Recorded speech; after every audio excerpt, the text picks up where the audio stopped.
Congreso Virtual del Colegio Mexicano de Ortopedia 2020.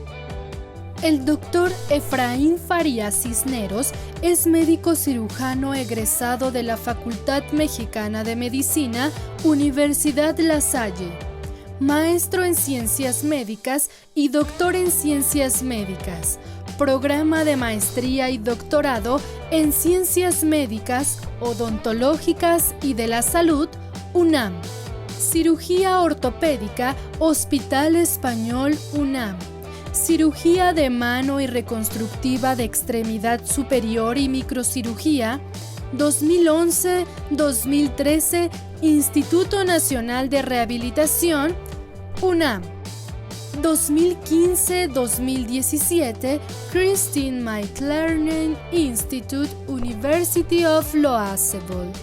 Es miembro de Sociedad Mexicana de Cirugía de Mano y Microcirugía, Asociación Mexicana de Cirugía de la Mano, Colegio Mexicano de Ortopedia, Cuerpo Médico ABC, Asociación Médica del Hospital Español, American Society for Surgery of the Hand, Asociación Argentina de Cirugía de Mano y Reconstructiva del Miembro Superior, Sociedad Internacional de Cirugía Ortopédica y Traumatología. El doctor Farías hablará sobre exploración física y estudios de neuroconducción. Hola, ¿qué tal? Le agradezco al Colegio Mexicano de Ortopedia y a la mesa directiva, especialmente al doctor Alejandro Espinosa Gutiérrez, titular del capítulo de Muñeca y Mano, por su invitación a este congreso. Lo más importante al hacer el diagnóstico de una neuropatía compresiva es el interrogatorio, durante el cual nosotros vamos a buscar, entre otras cosas, un diagnóstico diferencial, la presencia de enfermedades concomitantes, enfermedades del tiroides, diabetes mellitus, insuficiencia renal por depósito de amiloidosis, y vamos a hacer un interrogatorio dirigido buscando la presencia de síntomas nocturnos, las parestesias y el territorio donde éstas se presentan, la irradiación de estos síntomas, si hay o no disminución de la fuerza o pérdida de la misma. Este es el cuestionario que se ve a la derecha que yo utilizo en la consulta para hacer el diagnóstico de los pacientes, y como vamos a ver, es un diagnóstico puramente clínico que se tiene que basar en múltiples pruebas diagnósticas para poder realizarlo. Muy bien, la exploración física es muy importante, ya que tenemos varios exámenes objetivos que son pruebas basadas en la provocación de los síntomas y en la evaluación del déficit sensitivo del territorio de los nervios, en este caso el nervio mediano, por ejemplo. Las pruebas de provocación van a involucrar presión directa o un movimiento articular especial para aumentar la compresión de un nervio. Estas tienen que durar 1 minuto y son de distal a proximal sin ser exhaustivos: el signo de Tinel, la prueba de Fallen, la provocación por presión, también llamada prueba de Durkheim, o el test de Spurling en la columna cervical. En esta tabla tenemos las diversas pruebas provocativas para la compresión nerviosa en la extremidad superior, recordando que las más comunes son la compresión del nervio mediano en el túnel del carpo, la compresión del nervio cubital en el túnel cubital en el codo, y por último, de forma secundaria, las compresiones del canal de Guyon, del nervio radial o del plexo braquial. El signo de Tinel es uno de los signos más importantes, ya que nos ayuda mucho en localizar el sitio más probable de compresión, y tras la cirugía nos ayuda a evaluar la recuperación nerviosa. Este suele ser positivo en el 58 a 67% de los pacientes con una electromiografía positiva, pero puede tener un falso positivo hasta en el 20% de los pacientes sin compresión. La prueba de Fallen, que es una compresión forzada de la muñeca en flexión, puede ser positiva hasta en el 90% de los pacientes con síndrome túnel del carpo, pero también nos puede dar un falso positivo en pacientes sanos hasta en una quinta parte. Fallen y Tinel juntos suelen ser positivos en el 90% de los pacientes con un síndrome de túnel del carpo. La prueba de Durkheim se usa para provocar síntomas en territorio del nervio mediano. Suele ser positivo en el 87% de los pacientes con síndrome de túnel del carpo, pero tiene un 10% positivo en pacientes sanos.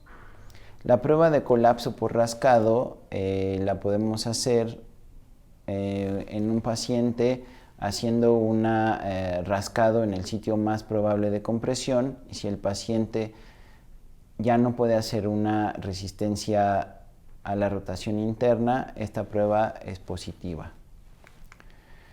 La presencia de estas tres pruebas, Fallen, Tinel y colapso por rascado, va a aumentar la sensibilidad del diagnóstico a 64% y una especificidad casi del 100%, según lo descrito por McKinnon y colaboradores en su estudio. En cuanto a la evaluación sensorial, nosotros vamos a evaluar dos tipos de receptores. Primero, los receptores de adaptación rápida, predominantemente Meissner y corpúsculos de Pacini, los cuales registran el tacto, movimiento y la vibración. Y vamos también a evaluar los receptores de adaptación lenta, los de Merkel y Ruffina, haciendo pruebas de tacto estático y de presión. Entonces, estas pruebas las podemos dividir también en dos grupos funcionales dependiendo de la densidad de inervación o las de umbral sensitivo. La prueba de discriminación de 2 puntos de Weber generalmente es normal en grados leve y moderado de compresión nerviosa y puede ser positivo en el 30% de los pacientes y nos habla de gravedad. Nosotros vemos en el diagrama de la derecha que en algunos sitios donde hay poca inervación cutánea, como por ejemplo la espalda, una neurona cubre un mayor territorio de piel.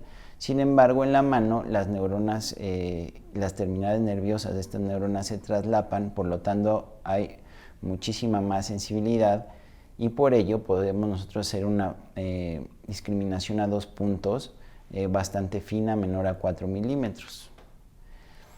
La prueba de prensión de Van Frey consiste en presionar perpendicularmente las yemas de los dedos con monofilamentos de diferentes grosores hasta doblar el monofilamento. Estos monofilamentos se llaman de Semmes-Weinstein y es positivo si el paciente identifica correctamente el dedo estimulado. También, en cuanto a la exploración, es importante hacer una evaluación de la musculatura del pulgar. El abductor corto del pulgar y el oponente del pulgar se van a evaluar de forma comparativa. Vamos a buscar en la inspección la presencia de hipotrofia o atrofia tenar, la cual va a ser proporcional al daño nervioso. La atrofia manifiesta el daño axolar y las parestesias manifiestan desmielinización. Podemos ver aquí otros ejemplos de atrofia tenar. En la prueba del oponente del pulgar, nosotros vamos a pedir al paciente que haga oposición contra el meñique y lo hacemos de forma comparativa. En la prueba del abductor pollicis brevis, pedimos al paciente que mueva el pulgar hacia la muñeca contra resistencia. También vamos a ver la fuerza del puño según lo descrito por Momentaler y colaboradores, y nosotros tenemos que ver que el cierre del puño sea completo con la acción del flexor pollicis longus y los flexores superficial y profundo del dedo índice. En cuanto a la lesión del nervio interoseo anterior, nosotros tenemos que explorar el flexor pollicis longus y el flexor profundo del índice y el medio.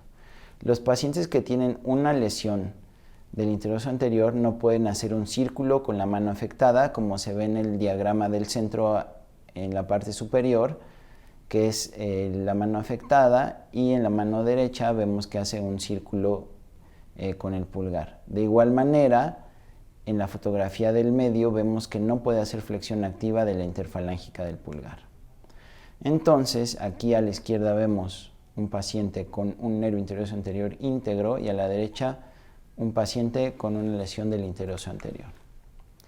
La prueba de Tinel es muy importante al diagnosticar la neuropatía compresiva en el canal cubital, y esta generalmente nos va a decir el sitio de compresión, en este caso en la salida del surco epitróqueo-craneano, pero nosotros tenemos que percutir desde el tercio medio del brazo en la arcada de Struters y buscar el sitio de compresión hacia distal.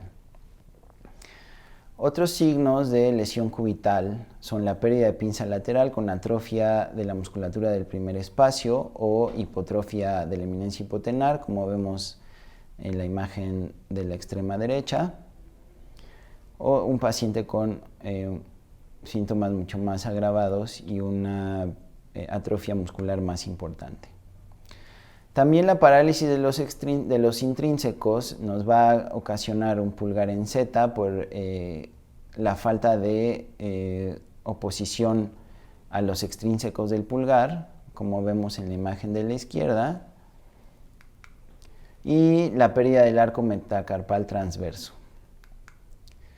Por último, el signo de Bartenberg también nos habla de una neuropatía del nervio cubital crónica, y la garra cubital en las metacarpofalángicas, que dependiendo de su altura puede ser una garra bastante sutil a una garra muy exagerada, dependiendo del sitio de lesión del nervio cubital.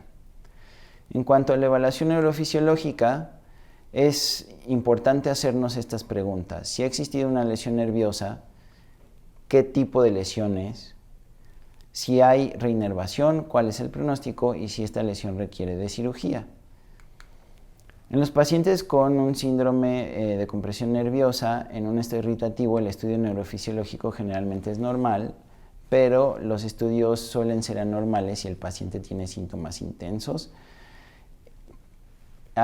Opuestamente, también puede haber estudios anormales sin existir síntomas clínicamente.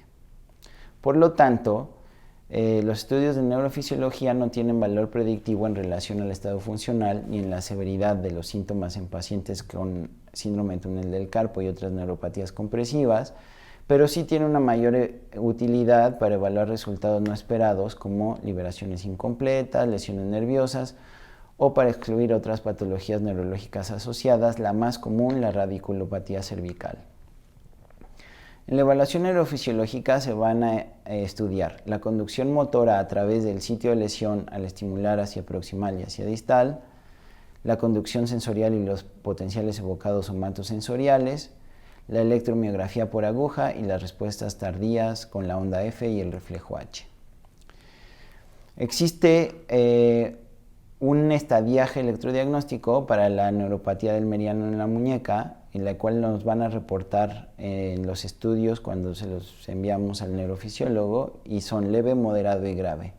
El leve generalmente traduce una desmielinización sensorial, el moderado habla de pérdida axonal sensorial y desmielinización motora, y en el grave ya tenemos pérdida axonal motora y no hay respuesta sensorial.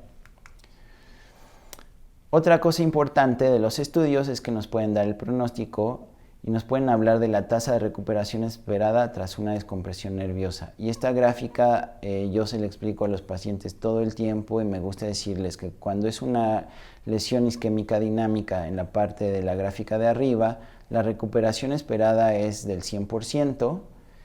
Con una lesión por desmielinización, la lesión esperada es cerca del 100%, pero va a tardar algunos meses en remielinización y recuperar los síntomas.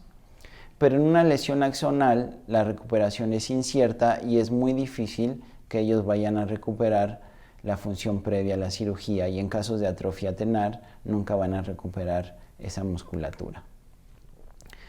Entonces, en bloqueos de conducción la recuperación será excelente. En la axonotmesis parcial puede haber un potencial para una reinervación rápida, y en la total el pronóstico es incierto. Por último, el estudio nos va a decir si hay indicación para cirugía, sobre todo en lesiones cerradas por trauma, el más común, el del nervio radial.